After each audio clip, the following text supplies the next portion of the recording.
Hi ಮುತ್ತು, ಚೆನ್ನಾಗಿದ್ಯಾ? Super ಆಗಿದ್ದೀನಿ ಅಕ್ಕ. ಎಸ್, ಕಿಪ್ಪಿ ಮುತ್ತು ಇವತ್ತು ನಮ್ಮ ಸ್ಟುಡಿಯೋದಲ್ಲಿದ್ದಾರೆ. ಸೋಷಿಯಲ್ ಮೀಡಿಯಾದಲ್ಲಿ ಸಿಕ್ಕಾಪಟ್ಟೆ ಹೈಪ್ ಕ್ರಿಯೇಟ್ ಮಾಡಿದಂಥ ವೈರಲ್ ಆದಂಥ ಜೋಡಿ ಅಂದರೆ ಕಿಪ್ಪಿ ಮುತ್ತು. ಈ ಕಿಪ್ಪಿ ಮಾತಾಡೋದು ಎಲ್ಲರೂ ನಾವು ನೋಡೇ ಇರ್ತೀವಿ. But Muthu first time interview ಕೊಡ್ತಿರೋದಾ ಇಬ್ರು ಜೊತೆ ಕುತ್ಕೊಂಡು?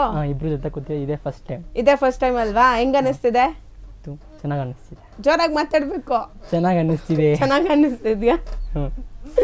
ಎಸ್, ಏನ್ ಮಾಡ್ಕೊಂಡಿದ್ದೀರಾ ಇವಾಗ ಇಬ್ರುನು? ಹೆಂಗೆ ಪ್ಯಾಚಪ್ ಆದ್ರಿ? ಅಂದ್ರೆ ಅಂಡರ್ಸ್ಟ್ಯಾಂಡಿಂಗ್ ಫಸ್ಟ್ ಇರಲಿಲ್ಲ. ಇವಾಗ ಜಸ್ಟ್ ನಾವು ಆಗಬೇಕು ಅಂತ ನಾವು ಅನ್ಕೊಂಡು ಇರಲಿಲ್ಲ, ಮತ್ತೆ ಒಂದಾಗಬೇಕು ಅಂತ ನಾವು ಅನ್ಕೊಂಡಿರಲಿಲ್ಲ. ಬಟ್ ಏನಂತ ನಮ್ಗೆ ಗೊತ್ತಿಲ್ಲ. ಬಟ್ ಅನ್ಎಕ್ಸ್ಪೆಕ್ಟೆಡಿಂದ ಒಂದಾಗಿದ್ದೀವಿ. ಅನ್ಎಕ್ಸ್ಪೆಕ್ಟೆಡ್ ಆಗಿ ಒಂದಾಗಿದ್ದು? ಅದು ಹೆಂಗ ಅನ್ಎಕ್ಸ್ಪೆಕ್ಟೆಡ್ ಆಗಿ ಒಂದಾಗೋದು? ಅಂದ್ರೆ ನಾವು ಅನ್ಕೊಂಡಿರ್ಲಿಲ್ಲ ಒಂದಾಗ್ತೀವಿ ಅಂತ. ಬಟ್ ಅದೇನೋ ಗೊತ್ತಿಲ್ಲ. ಬಟ್ ಕರ್ನಾಟಕ ಜನರು ತಲೆ ಕೆಡಿಸ್ಕೊಂಡಿದ್ರು, ಏನಾಗ್ತಾರೆ ಈ ಜೋಡಿಗಳು ಅಂತ. ಅಲ್ಲ ಕಿಪ್ಪಿ, ಮಾತಾಡು. ಅದು ಏನ್ ಗೊತ್ತಾಯ್ತು ಅಕ್ಕ,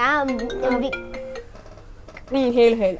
ಅದೇನಾಯ್ತು ಗೊತ್ತಾ, ನಾನು ಬ್ಯಾಂಗ್ಳೂರಲ್ಲಿದ್ದೆ. ಬ್ಯಾಂಗ್ಳೂರಿಂದ ಆಚೆ ಬಂದಮೇಲೆ ನಾನು ಒಂದು ಸಿಸ್ಟರ್ ಜೊತೆ ಮಾತಾಡ್ತಿರೋ ಟೈಮಲ್ಲಿ ನಾನು ತುಂಬ ಅಳ್ತಾ ಇದ್ದೆ. ಮತ್ತು ನನ್ನ ಫೀಲಿಂಗ್ಸ್ ಎಲ್ಲ ನಾನು ಇವನ ನೆನಪಿಂದ ಆಚೆ ಕಂಪ್ಲೀಟಾಗಿ ಬಂದಿದ್ದಿಲ್ಲ.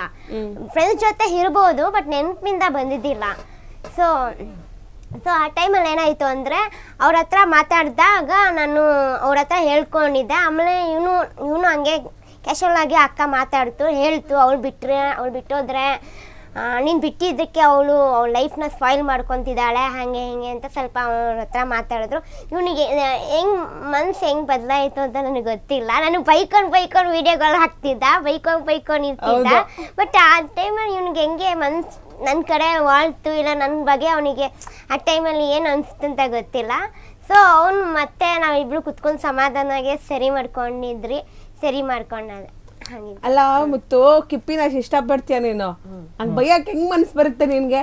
ಯಾಕಂದ್ರೆ ಆ ಟೈಮಲ್ಲಿ ನನಗೆ ಮೈಂಡ್ ಡಿವರ್ಟ್ ಮಾಡಿದ್ರು.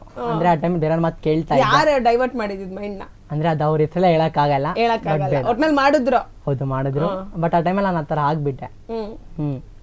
ಆ ಟೈಮಲ್ಲಿ ಹೆಂಗ್ ಬೇಕೋ ಹಂಗ ಮಾತಾಡ್ಬಿಟ್ಟೆ. ಹೌದು, ಸಾರಿನ ಕೇಳಿದ್ದೀನಿ ಆ ಟೈಮಲ್ಲಿ. ಬೈದ್ಬಿಟ್ಟು ಸಾರಿ ಕೇಳ್ಬಿಟ್ರೆ ಆಗ್ಬಿಡತ್ತಾ? ಆಗುತ್ತೆ. ಲವ್ ಅನ್ನೋದಿದ್ರೆ ಮತ್ತೆ ಒಂದಾಗೋದಿದ್ರೆ ಆಗ್ಲೇಬೇಕು, ನಾವು ಸಾರಿ ಕೇಳಲೇಬೇಕು. ಅಲ್ಲ, ನೀವು 3 ಮಾತೆಲ್ಲ ಕಟ್ಕೊಳ್ಳೋದು ಯಾಕೆ ನೀವು ಅಂತ? ಅಂದ್ರೆ ಆ ಟೈಮಲ್ಲಿ ನಮಗೆ ಇದಾಗ್ತಿರ್ಲಿಲ್ಲ, ಅಂಡರ್ಸ್ಟ್ಯಾಂಡಿಂಗ್ ಇರಲಿಲ್ಲ ಅಂತ ಹೇಳ್ತಾರಲ್ಲ, ಆ ಥರ ಇರಲಿಲ್ಲ. ಅಂಡರ್ಸ್ಟ್ಯಾಂಡಿಂಗ್ ಇರಲಿಲ್ಲ. ಮತ್ತೆ ಒಂದು ಗೊತ್ತಾಗುತ್ತಲ್ಲ, ಒಂದ್ಸಲ ಎಕ್ಸ್ಪೀರಿಯನ್ಸ್ ಆದರೆ ತಾನೇ ಗೊತ್ತಾಗೋದು. ಒಂದ್ಸರಿ ಎಕ್ಸ್ಪೀರಿಯನ್ಸ್ ಆದ್ಮೇಲೆ ನಮ್ಗೆ ಗೊತ್ತಾಗುತ್ತೆ, ಈ ಥರ ಆಯಿತು, ಈ ಥರ ನಮ್ಮ ಲೈಫಲ್ಲಿ ಆಯಿತು, ಮತ್ತೆ ನಾವು ಅದೇ ರೀತಿ ಹೋಗಬಾರ್ದು ಅಂತ ಒಂದು ಮೈಂಡ್ಗೆ ಬಂದ್ಬಿಡುತ್ತೆ. ಸೊ ಹಾಗಾಗಿ ನಾವು ಮತ್ತೆ ಒಂದಾಗಿದ್ವಿ. ಈಗ ಅಂಡರ್ಸ್ಟ್ಯಾಂಡಿಂಗ್ ಇದ್ರೆ ಅಲ್ವಾ ಇಬ್ರು ಲವ್ ಮಾಡಿದ್ದು?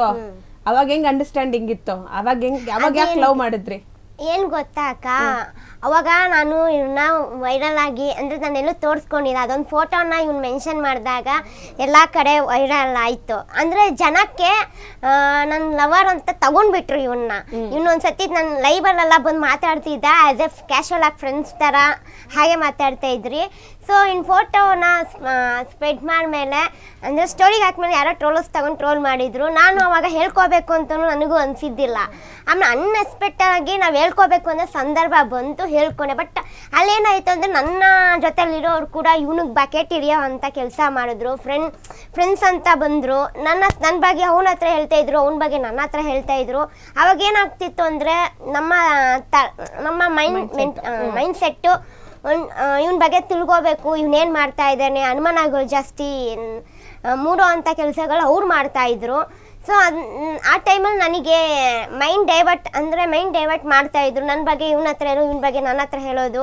ಅದು ನಮ್ಮ ಅಂಡರ್ಸ್ಟ್ಯಾಂಡಿಂಗ್ ಇದ್ದು ಪ್ರೀತಿನೂ ಇತ್ತು. ಅದರ ನಡುವೆ ಜನಗಳು, ನಡುವೆ ಫ್ರೆಂಡ್ಸ್ಗಳು ಜೊತೆಲಿದ್ದವರು ಇವರಿಬ್ಬರನ್ನ ದೂರ ಮಾಡಿದ್ರೆ ನಮಗೆ ಯೂಸ್ ಆಗುತ್ತೆ. ಸೊ ಆ ಮೈಂಡ್ ಸೆಟ್ಟಲ್ಲಿ ನಮ್ಮಿಬ್ಬರನ್ನ ದೂರ ಮಾಡಿದ್ರು. ಸೊ ನನಗೆ ಆ ಟೈಮಲ್ಲಿ ಏನು ಮಾಡಬೇಕು ಅಂತ ಗೊತ್ತಿದ್ದಿಲ್ಲ.